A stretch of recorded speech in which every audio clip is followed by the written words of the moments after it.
अगर आपने ये पेपर पैटर्न समझ लिया तो समझो आपका 70% काम यहीं क्लियर हो जाएगा। अगले कुछ मिनटों में मैं आपको इस सब्जेक्ट का पूरा सिलेबस, यूनिट वाइज वेटेज और एग्जाम स्ट्रक्चर समझाऊंगा कि पेपर कितने मार्क्स का आता है और आपको कितने घंटे मिलते हैं ये पेपर करने में। द इकोनॉमी ऑफ भारत के पेपर पैटर्न 2026 को समझेंगे, जो कि बीकॉम प्रोग्राम के लिए भी वैलिड है और बीकॉम ऑनर्स के लिए भी, रेगुलर के बच्चे हो या एसओएल के बच्चे हो या एनसी वेब के सेमेस्टर 8 वालों के। तो एक एक करके हम सब कुछ समझते हैं। तो सबसे पहला एग्जामिनेशन स्ट्रक्चर को समझेंगे। पहला क्या है, आपका जो पूरी थ्योरी मार्क्स होती है, आपकी टोटल थ्योरी मार्क्स आपकी 90 मार्क्स की होती है। टाइम ड्यूरेशन मतलब समय आपको जो मिलता है 3 आवर मतलब 3 घंटे मिलते हैं। और क्वेश्चन फॉर्मेट कैसा आता है, आपको you must attempt 5 question in total, मतलब कि आपको जो पूरे क्वेश्चन पेपर में आपको क्वेश्चन मिलेंगे, टोटल में से आपको सिर्फ 5 क्वेश्चन अटेम्प्ट करने होंगे। चौथा, मार्क्स पर क्वेश्चन, मतलब कि ईच क्वेश्चन कैरीज 80 मार्क्स, मतलब हर एक क्वेश्चन का क्या होगा मार्क्स 18 मार्क्स, मतलब 18 इंटू 5 90। तो आपके हर एक क्वेश्चन का कितना मार्क्स होगा 18। इंटरनल चॉइस मतलब कि आपको क्या है 5 क्वेश्चन के साथ साथ इंटरनल चॉइस भी मिलेगी, ऑप्शन में और करके भी आपको मिलेगी। ये रहा आपका पूरा एग्जामिनेशन स्ट्रक्चर। इसके बाद यूनिट वाइज मार्क्स डिस्ट्रीब्यूशन को समझेंगे। जैसे फर्स्ट आपका यूनिट है economic growth, ancient thought and sustainability. ये कितना वेटेज कवर करेगा आपका 18 मार्क्स। एक फर्स्ट यूनिट जो है वो आपका कितना वेटेज कवर कर रहा है 18 मार्क्स। वैसे ही आपका दूसरा यूनिट है nature of economy, planning and NITI Aayog, वो भी आपका कितना वेटेज कवर कर रही है 18 मार्क्स। यूनिट थर्ड जो है एग्रीकल्चर एंड इंडस्ट्रियल सेक्टर, वो आपका कवर करेगी 27 मार्क्स। कितना 27 मार्क्स वेटेज कवर करेगी यूनिट थर्ड।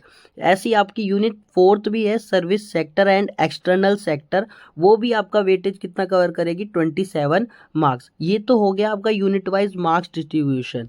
इसके बाद जो है ना हम एक एक करके सारे यूनिट के उसमें सिलेबस कैसा है वो पता करेंगे। सिलेबस नहीं देखा तो आपको यही आइडिया नहीं रहेगा जो क्या क्या पढ़ना है।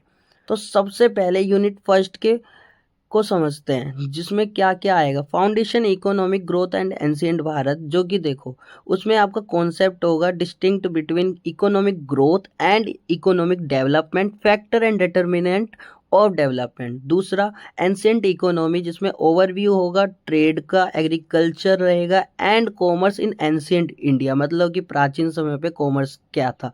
वैसे ही आपका तीसरा है टेम्पल इकोनॉमी, जिसमें आपका the role of temples as centres for economic activity and employment generation. चौथा है आपका Kautilya Arthashastra, significance of Kautilya thought in modern economic governance and the state's role in economic management.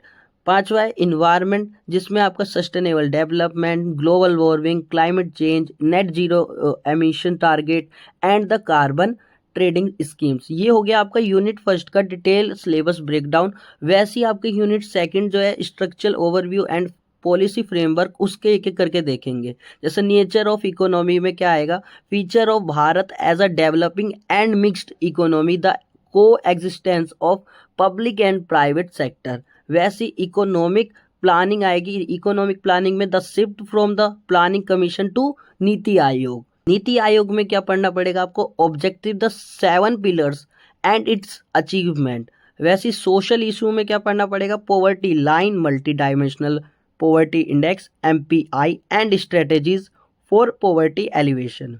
ऐसी आपका डेमोग्राफिक्स होगा, जिसमें demographic dividend age structure of the population and its link to capital formation. Labour के बारे में आपको क्या पढ़ना पड़ेगा, लेबर में basic concept of the workforce, types of unemployment and the gig economy. ऐसी आपका unit third agriculture and industrial dynamic का डिटेल सिलेबस ब्रेकडाउन करेंगे, जो क्या क्या आएगा इसमें। जैसे एग्रीकल्चर में role in the economy, food security and trends in GDP contribution. Productivity में क्या होगा, causes of low agricultural productivity and measure to improve it। ऐसी टेक्नोलॉजी रेवोल्यूशन में इन डेप्थ स्टडी करेंगे, ग्रीन की, वाइट, गोल्डन की and yellow revolution की बात करेंगे। डिजिटल एग्रीकल्चर में use of AI, drone technology, ICT and e NAM electronic national agriculture market को हम पढ़ेंगे। वैसे ही आपका इंडस्ट्री में role of MSME and the importance of foreign capital in India's growth. Unit 4 जो लास्ट आपका यूनिट है उसका सिलेबस हम देखेंगे, जो ब्रेकडाउन होगा service sector and global integration. Service sector में growth trend and the digital India mission. External sector में foreign trade policy of Bharat. International finance में understanding the balance of payment जिसे हम बीओपी कहते हैं एंड करंट अकाउंट डेफिशिएट।